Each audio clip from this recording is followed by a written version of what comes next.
अपने महेश्वर शिव गुरु के चरण में प्रणाम करती हूँ। मेरा प्रणाम स्वीकार कीजिए। मेरे अपने गुरु यो माँ भवानी के चरण में प्रणाम करती हूँ। प्रणाम की स्वीकार कीजिए। माँ बड़े हरिंदर भैया लीलम दीदी के चरण में प्रणाम करती हूँ। मेरा प्रणाम स्वीकार कीजिएगा। भैया दीदी के चरण में प्रणाम करती हूँ। प्रणाम की स्वीकार कीजिएगा। आप लोगों के सामने एक शिव गुरु के कथा सुनाने जा रही हूँ। कथा मन ध्यान से सुनिए भैया दीदी। तो देखिए, कथा है सास और बहू का कथा है। तो देखिए, एक बूढ़ी अम्मा रहते थे। वो शिव के शिष्या थे। सुबह उठते थे नहा धोवा कर पूजा पाठ करके, और कहीं भी चर्चा होता था तो चर्चा में चले जाते थे। तो उसको बहू थी घर में। बहू घर में काम काज करती थी और रहती थी। और बूढ़ी अम्मा रोज रोज ऐसे ही करते थे, नहा धोवा के पूजा पाठ करते थे और चर्चा में चले जाते थे। उसको बहू देखते देखते उसको बहू के अच्छा नहीं लगता था।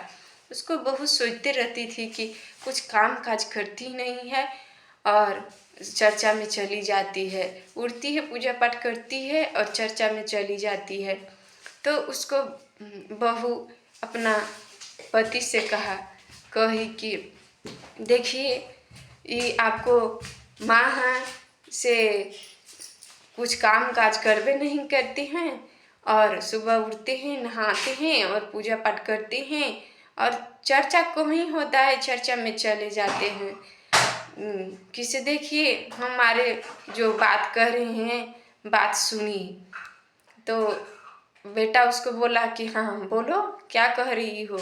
तो बोली कि देखिए, ये तुम्हारे अम्मा हैं, उसको थी बोल रहे हैं कि मतलब इसको मार डालिए, नहीं मारिएगा तो हम मतलब चले जाएंगे मैके, या मतलब अथी धमकी देने लगी। तो उसको बेटा नहीं बोल रहा था कि नहीं देखो माँ है, कि माँ कैसे क्यों करेंगे, मेरी माँ है। तो उसको बहू के इतना कहते कहते करते कहते बेहोश कर दी कि उसको बेटा के मजबूर होके जो बहू उसको पत्नी कही तो उसको मानने पड़ गया। तो क्या किया बेटा और बहू दोनों तो बात कर रहे थे। तो उसको बूढ़ी अम्मा थी से सुन रही थी। सुनी तो मतलब उसको बेटा और बहू रात की इंतजार कर रहे थे कि जब रात पूरा होगा बूढ़ी सो जाएगी बुढ़िया, तो इसको रास्ता से हटा देंगे। तो उसको सुन ली तो बूढ़ी अम्मा को नींद नहीं आ रहा था। सुनी तो कैसे नींद आएगा कि हमारे बेटा बहू ऐसे हमको लिए कह रहे हैं सोच रहे हैं। तो उसको नींद नहीं आया। तब पर भी पूरा रात के इंतजार बहू बेटा कर रहे थे। तो रात हो गया तो उसको बहू बेटा सोची कि बुढ़िया सो गई होगी। तो बुढ़िया सोई नहीं थी, तब मटिया के ऐसी लेटी हुई थी। तो उसको बेटा बहू गए और जाकर, और जैसे ही सोई थी वैसे ही उठा के श्मशान घाट पे ले गए उन लोग दोनों मिल के ले गए। तो ले जाकर सब तैयारी कर और जब धराने के लिए माचिस खोज रहे थे तो उन लोगों के माचिस ले जाना भूल गए।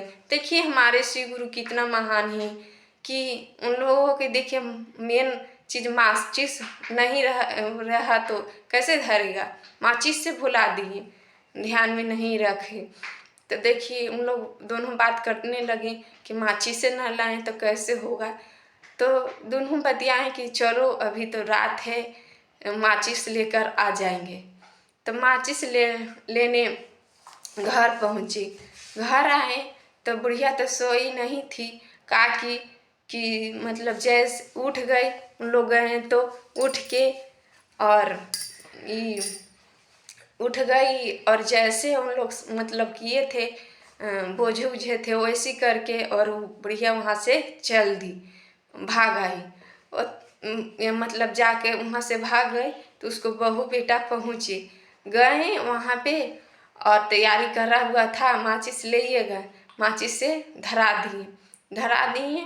तो उन लोग फिर घर आन के धरा उरा के एकदम चैन के नींद से एकदम सोई कि से एकदम कुछ टेंशन उन्सन नहीं, कि से हम तो टेंशन हटाइए दिए हैं। एकदम चैन के नींद सोई, इतना चैन के नींद सोई कि शिव गुरु की देखिए दया कृपा कि उन लोगों के घर में चोर भेजा दिए हमारे शिव गुरु। उन लोग चोर लोग पहुँचे और सब उसको बेटा बहू के घर से अन्न धन सोना चांदी सब लेके चोर लोग भाग गए। जाते उन लोग थक गए और रात भी हो गया था।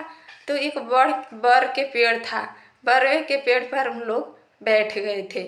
उसी बर के पेड़ पे बूढ़ी अम्मा भी चढ़ गई थी। रात हो गया था तो सोची कि अब सुबह होगा तब न कहीं जाल जाएगा, अभी रात है। तो यहीं मतलब पेड़ पे चढ़ी तो उन लोग आराम कर रहे थे और बात भी कर रहे थे। बात करते करते चोर लोग के मतलब बूढ़ी अम्मा मतलब समझ गई कि हमको ही घर से अन्न धन सोना चांदी लेके इन लोग आए हैं। तो ऊपर ही से मतलब डराने उड़ाने लगी और ये पेड़ पत्ता ही सब तोड़ने लगी, हिलाने लगी। तो चोर लोग सोचे कि पेड़ पर भूत है से भूत, भागो। उन लोग कहते हुए और अन्न धन सोना चांदी सब छोड़ के पेड़वे तक और भाग गए। और बूढ़ी अम्मा सब सोना चांदी लेकर और घर पहुँचे तो बहू लोग से कह रहे हैं कि से बेटा बहू गेट खोलो। तो बेटा बहू उठ रहे हैं, चाहे बोल रहे हैं अपना पति से, कह रहे हैं कि से आए देखिए तो जी सपना देख रहे हैं कि बुढ़िया के तो हम जला के आ गए हैं, तो कैसे बोल रही है, भूत बन के आ गई है। तो तब वो कह रही है बूढ़ी अम्मा कि से खोलो, बेटा बहू के मतलब नाम धर के कह रही कि खोलो। तो गेट खोले उन लोग तो सच्चे देखे तो बूढ़ी अम्मा मतलब कही हमको तो ऐसा कर दी कि तुम्हारे घर में देखो अन्न धन सोना चांदी है। तो बेटा बहू देख रहे हैं तो नहीं है। तो बोला कि देखो चोर लोग ले गए थे, हमको मिल गया तो ये लेके आ रहे हैं। चोर लोग के मतलब उन लोग भाग गए छोड़ के, हम लेकर आ रहे हैं। तो बहू बेटा ले लिए और जो गलती किए थे गलती के पछतावा करने लगे। बूढ़ी अपना माँ से गलती के क्षमा मांगने लगे। तो माँ ऐसा दिल होता है कि माँ बेटा बहू के क्षमा कर दिए, यही कथा है। देखिए हमारे शिव गुरु बहुत महान हैं, दयावान हैं, दिल से मानेंगे तो गुरु दया करते हैं, हम लोग के हमेशा रक्षा कृपा बनाए रखते हैं। इतना ही कथा है, इतना ही कहता सुनाते हुए अपने शिव गुरु के चरण में वाणी की विराम देते हैं। भैया दीदी के चरण में प्रणाम करते हैं। कथा सुनिए और कैसा लगा सुन के कमेंट कीजिए और लाइक कीजिए, सब्सक्राइब कीजिए, सपोर्ट कीजिए भैया दीदी।